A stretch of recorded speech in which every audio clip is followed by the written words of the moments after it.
हर हर महादेव। जय शिव शंकर। स्वागत है आप सबका एक बार और मेरे इस न्यू वीडियो पर। इसमें मैं आपको श्रावण मास के कथा का महात्म्य अध्याय 4 के बारे में वर्णन करूंगी। इससे पीछे के अध्याय भी हमने वर्णन किए हैं और आप लोगों को रोज़ मेरे चैनल पर शिव पुराण की कथा का वर्णन भी किया जाता है। कृपा कर उसका भी रसपान करें और कमेंट सेक्शन में हर हर महादेव जरूर से लिखें। अध्याय 4 को आरंभ कर रहे हैं। ईश्वर बोले, हे सनत कुमार, अब मैं धारण पारण व्रत का वर्णन करूंगा। प्रतिपदा के दिन से आरंभ करके सर्वप्रथम पुण्य वाचन कराना चाहिए। इसके बाद मेरी प्रसन्नता के लिए धारण पारण व्रत का संकल्प करना चाहिए। एक दिन धारण व्रत करें और दूसरे दिन पारण व्रत करें। धारण में उपवास तथा पारण में भोजन होता है। श्रावण मास के समाप्त होने पर सबसे पहले पुण्य वाचन कराना चाहिए। इसके बाद हेमानद आचार्य तथा अन्य ब्राह्मणों का वरण करना चाहिए। तत्पश्चात पार्वती तथा शिव की स्वर्ण निर्मित प्रतिमा को जल से भरे हुए कुंभ पर स्थापित कर रात में भक्ति पूर्वक पूजन करना चाहिए तथा पुराण श्रवण आदि के साथ रात भर जागरण भी करना चाहिए। प्रातः काल अग्नि स्थापन करके विधि पूर्वक होम करना चाहिए। त्र्यंबक इस मंत्र के तिल मिश्रित भात की आहुति डालनी चाहिए। उसी प्रकार शिव गायत्री मंत्र में घृत मिश्रित भात की आहुति डालें और पुनः षडाक्षर मंत्र से खीर की आहुति प्रदान करें। तदंतर पूर्ण आहुति देकर होम शेष का समापन करना चाहिए। इसके बाद में ब्राह्मणों को भोजन कराना चाहिए तथा साथ ही आचार्य की पूजा भी करनी चाहिए। हे महाभाग, इस प्रकार से उद्यापन संपन्न करके मनुष्य ब्रह्म हत्या आदि पातकों से मुक्त हो जाता है। इसमें कोई संदेह नहीं है। इस महाव्रत को अवश्य करना चाहिए। हे मुने, अब श्रावण मास में उपवास की विधि को आदर पूर्वक सुनिए। प्रतिपदा के दिन प्रातः काल इस व्रत का संकल्प करें। क्षत्रिय हो या पुरुष, मन तथा इंद्रियों को नियंत्रित करके इस व्रत को करें। अमावस्या तिथि को लोक का कल्याण करने वाले वृष ध्वज शंकर की अर्चना पूजा षोडश उपचारों से करें। तदंतर अपने सामर्थ्य के अनुसार वस्त्र तथा अलंकार आदि से ब्राह्मणों का पूजन करें, उन्हें भोजन कराएं तथा प्रणाम करके विदा करें। इस प्रकार से किया गया मास उपवास व्रत मेरी प्रसन्नता कराने वाला होता है। हे सनत कुमार, मनुष्यों को सभी सिद्धियां प्रदान करने वाले लक्ष्य षड क्षयाप्रीमित रुद्रवर्ती व्रत के विधान को सावधान होकर सुनिए। अत्यंत आदर पूर्वक कपास के 11 तंतुओं से बत्तियां बनानी चाहिए।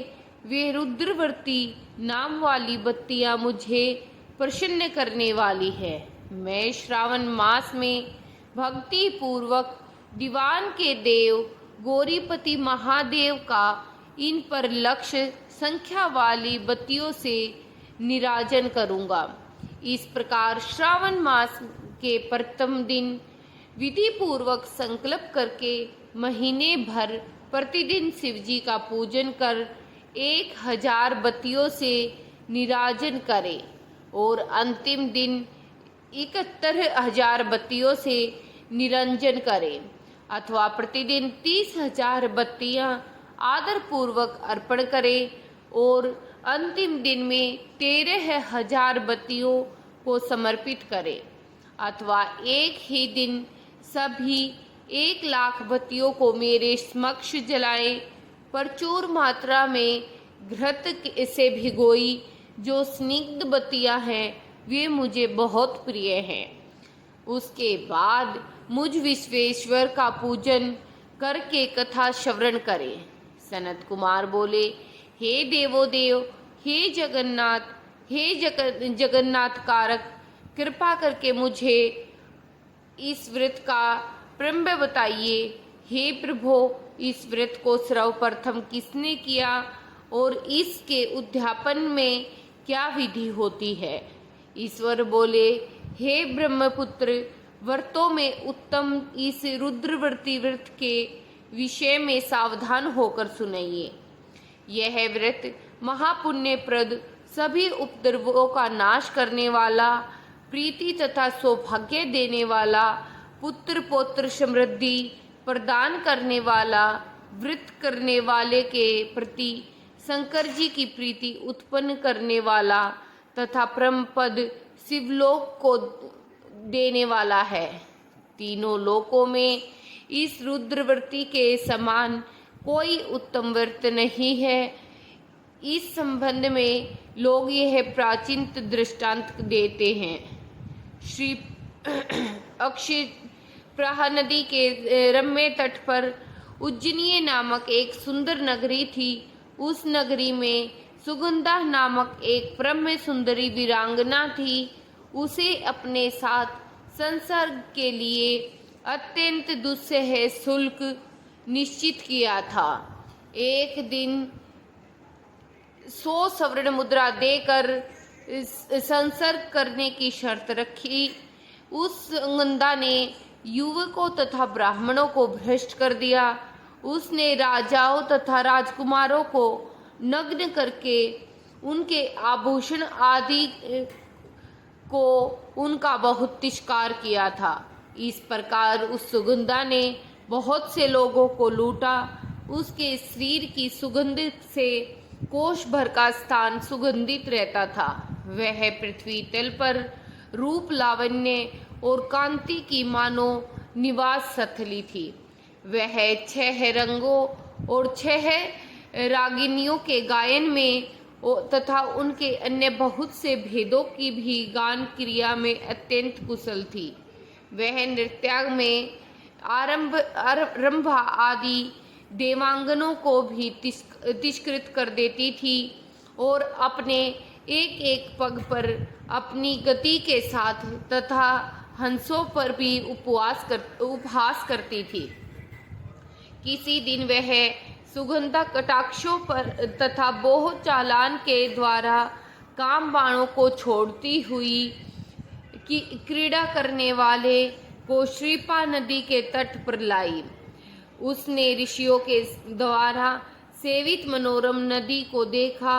वहां पर कोई विप्र ध्यान में लगे हुए थे तथा कई जप में लीन थे, कई शिव चर्चन में रत थे तथा कई विष्णु के पूजन में तल्लीन थे। हे महामुने, उसने उन ऋषियों के बीच विराजमान मुनि विशिष्ट को देखा।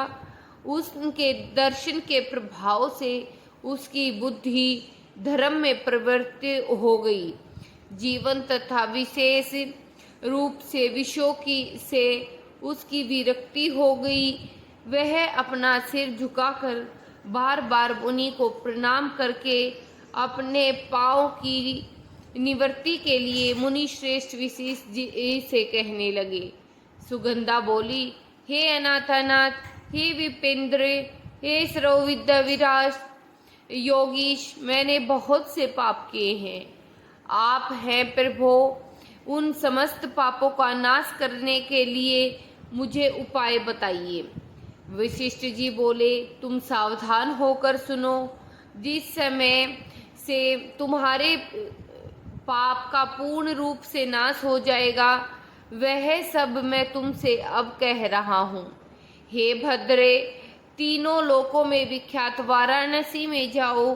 वहाँ जाकर 3 लोकों में दुर्लभ महान पुण्य देने वाले तथा शिव के लिए अत्यंत प्रीतिकर रुद्रव्रती नामक व्रत को उस क्षेत्र में करो। इस व्रत को करके तुम परम गति को प्राप्त करोगी। ईश्वर बोले। तब उसने अपना धन लेकर सेवक तथा मित्र सहित काशी में जाकर वशिष्ठ के द्वारा बताए गए विधान के अनुसार व्रत किया। इस प्रकार उसकी व्रत के प्रभाव से वह सहशरीर उस पर शिवलिंग में विलीन हो गया।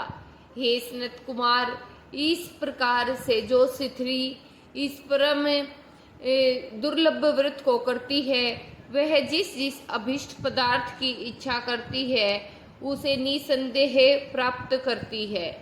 हे सुव्रत, अब हर माणिक्यवर्तियों का महात्म्य सुनिए। हे विपेंद्र, उन माणिक्यवर्तियों में व्रत से स्त्री अपने अधीन आसन किसकी अधिकारिणी हो जाती है। महाप्रलय पर्यंत वह मेरे लिए प्रिय रहती है। अब मैं इस व्रत की संपूर्णता के लिए उद्यापन की विधि बताऊंगा।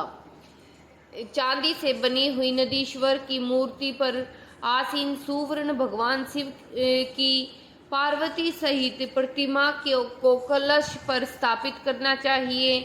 विधि के साथ पूजन कर रात्रि में जागरण करना चाहिए। इसके बाद प्रातःकाल नदी में निर्मल जल में विधि पूर्वक स्नान करके 11 ब्राह्मणों सहित आचार्य का वर्ण करना चाहिए। तत्पश्चात रुद्र सूक्त तथा गायत्री से तथा मूल मंत्र से घृत, खीर तथा विलव पत्रों पर होम करना चाहिए। इसके बाद पूर्ण आहुति होम करके आचार्य आदि की विधिवत पूजा करनी चाहिए तथा सप्तनीक 11 है उत्तम विप्रों को भोजन कराना चाहता है। ये सनत कुमार, जो स्त्री इस प्रकार के से व्रत करती है वह संपूर्ण पापों को से मुक्त हो जाती है। तत्पश्चात विधान पूर्वक कथा सुनकर स्थापित की गई समस्त सामग्री ब्राह्मण को दे दी जाती है। इससे निश्चित रूप से 1000 अश्वमेध यज्ञों की प्राप्ति होती है। इस प्रकार श्री स्कंद पुराण के अंतर्गत ईश्वर सनत कुमार संवाद में श्रावण महात्म्य में धारण पारणा मासोपवास व्रत रुद्रव्रती कथन नामक चौथा अध्याय पूर्ण हुआ। बोलो हर हर महादेव, जय शिव शंकर, जय भोलेनाथ।